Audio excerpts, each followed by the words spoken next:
Ano ang pinakamaliit na korap na bansa sa mundo? Tingnan natin.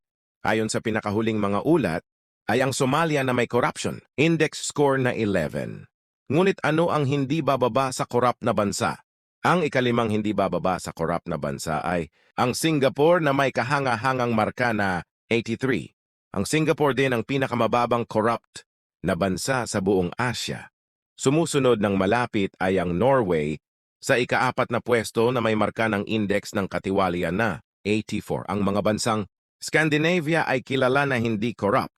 Ang ikatlong pwesto ay pagmamay-ari ng New Zealand, isang bansang sikat sa transparency at integridad nito, na may corruption index na 85, ang pinakamataas sa Oceania. Ang nangungunang dalawang bansa ay maaaring hindi ka mabigla.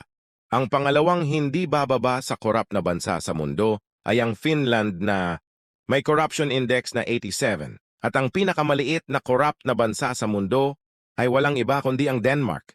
Ang Scandinavian na bansang ito ay may kahanga-hangang corruption index score na 90 na inilalagay ito sa pinakatuktok ng mga ranggo.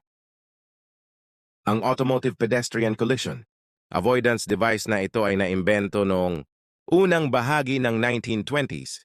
Pagkatapos matamaan ng isang tao, agad nitong i-trigger ang pedestrian protection device na bumabalot sa tao sa lupa upang maiwasan ang pinsala. Ang baby cage na ito na naimbento din noong 1920 ay mas mapanlikha. Ang mga British, noong panahong iyon ay naniniwala na ang mga bata ay dapat makakuha ng mas maraming sariwang hangin hanggat maaari upang palakasin ang kanilang mga katawan. Kaya ginawa nila ang mga hawla na ito para sa mga bintana sa labas. Kapag ang mga magulang ay hindi makalabas ng bahay, ang mga bata ay nakakalanghap pa rin ng sariwang hangin sa kanilang puso. Ang kotse na ito na naimbento noong 1950 ay idinisenyo para sa mga taong nahihirapan sa parallel parking. Ang dalawang gulong sa harap nito ay maaaring paikutin ng patagilid na nagbibigay daan sa mga maniobra na imposible sa isang normal na kotse.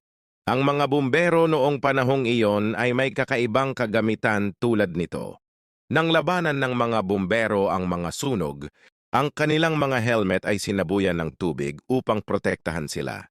Nakapagtataka na ang napakahusay na imbensyon ay hindi kailanman naging tanyag. Ang pinakamagandang bagay ay itong anti-robbery briefcase. Kapag sinubukan ng isang tao na nakawin ang iyong portfolio sa kalsada, ang bag ay nagpapahaba ng 3 rehas na bakal upang pilitin ang iyong mga kamay pataas na pumipigil sa paggalaw. Ang iyong hawakan ng briefcase ay automatikong nakikipag-ugnay sa paglalak ng iyong mga kamay ng matatag sa lugar.